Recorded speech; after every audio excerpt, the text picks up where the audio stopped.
Futures and options on futures trading involve substantial risk and is not a suitable investment for all types of investors. Past results are not necessarily indicative of future results. When I use the word I in this video, it refers to what I teach in my charting course or what I author in my twice daily oral and written updates. Prices shown on charts and quote boards are in real time and take into account all known activity up to this point in time. And if you'd like to read more of this disclaimer, simply hit the pause key on your video player. Good afternoon. Ira Epstein of Lynn & Associates with your agriculture update for this very volatile Tuesday. And this is the 11th of April, 2017 at 2 p.m. Central Daylight Time. As you can see, wheat up 4, corn down a half, but the volatility in between all this was pretty good today.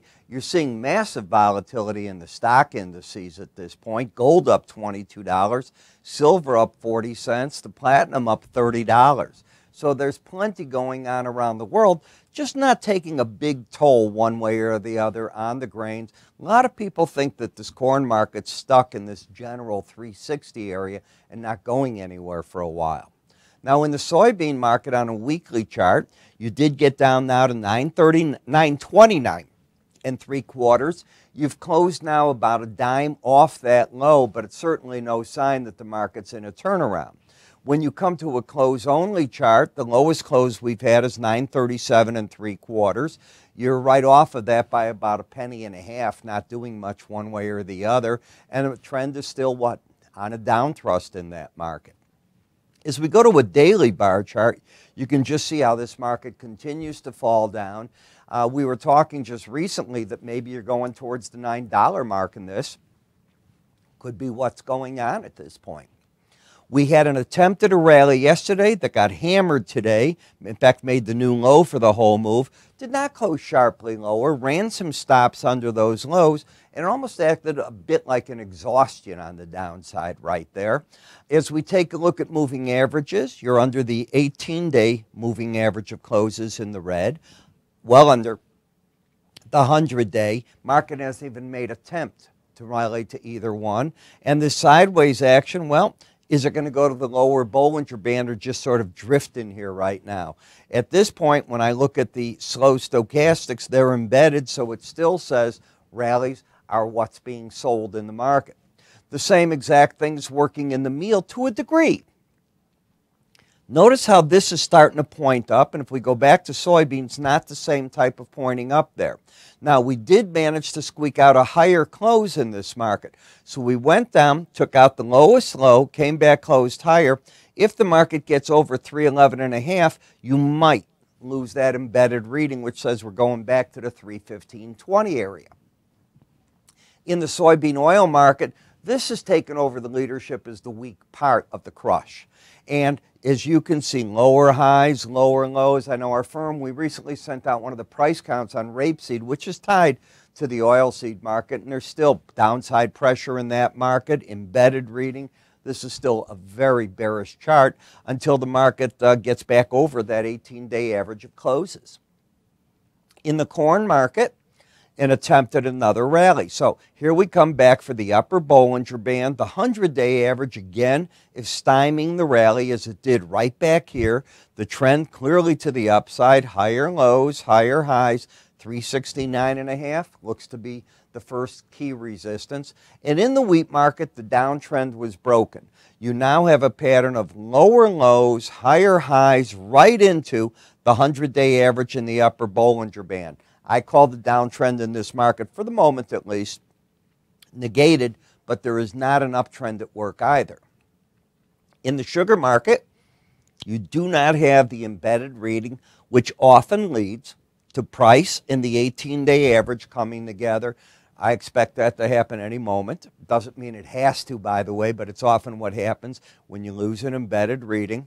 You still have the pattern of lower highs and lower lows, but with this move right now, should you take out 1689, I think that 18-day average comes into play. In the coffee market, you've got the pattern of higher lows, higher highs, a market that's no longer oversold. If it lifts up out of here, my guess is you'll know if you take out 141.10, and maybe then it can make a run to the upper Bollinger Band. You're certainly not overbought, and with the uptrend at work there, it wouldn't surprise me if some aggressive traders start stepping in. In the cocoa market, you're oversold with a market that had a pattern, still has it, of a higher high, a lower low, but now an outside day up, right back into the Bollinger Band. Remember, I said yesterday you were 2 days out of it, so you only had a 3% chance of staying under it, and that's all you're doing. You're still not saying you're going up at this point.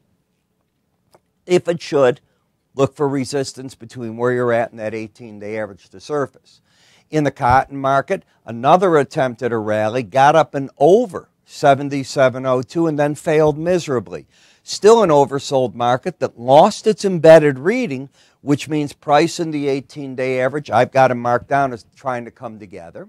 In the cattle market, another massive move back up to the upper Bollinger Band where prices again ran into resistance, getting into overbought territory as well. Feeder cattle, overbought. Now it's the first day over the upper Bollinger Band, so you're definitely in overbought territory with a pattern of a lower low and a higher high. Certainly the bias is up, and it's been up because this market only once was able to get back under that 18-day average and threw itself back there. But it's how it's coming up which is very strong. And remember, this market has the news now in both live and feeder that China back in the market for American beef. That's not bearish news. And hogs just couldn't withstand it. Now, hogs yesterday, let me show you something. Here's the market yesterday. You lost the embedded reading. You attempted during the day to drop, and you couldn't do it. You had to be very wary of that, and if you started making new highs later in the day, I think this was one of those markets you had to really get yourself out of Dodge on, and it's exactly what occurred. Now the market should have resistance at 74.30, the 18-day average of closes. I want to show you Modern Trader. This is the May issue, and these are the articles. Eurodollar seasonals, elegant measure of tail risk, long-dated yield curve flatness, get paid to buy stocks. Right, stocks, options, derivatives, it's all there. Here, a new article on the Chalkin oscillator, patterns within patterns, learning how to trade them. This is the type of information you get. And then fundamental information. Then during the day, to complement the magazine, Daily Market Focus. $79 value. Sent to you by email, free. How do you get it? Call us, 866-973-2077. Go to our website, www.irapstein.com, or you can click right up here. If you're watching me on YouTube, click that icon. You can fill that all out. But you can see all the information. Excuse me there, I'm going to sneeze. Commitment of traders. It shows you how to read it, what they're saying, all the technical parts you need, along with fundamentals. I'm Ira Epstein. Thanks for watching. Now I'll go sneeze. Take care.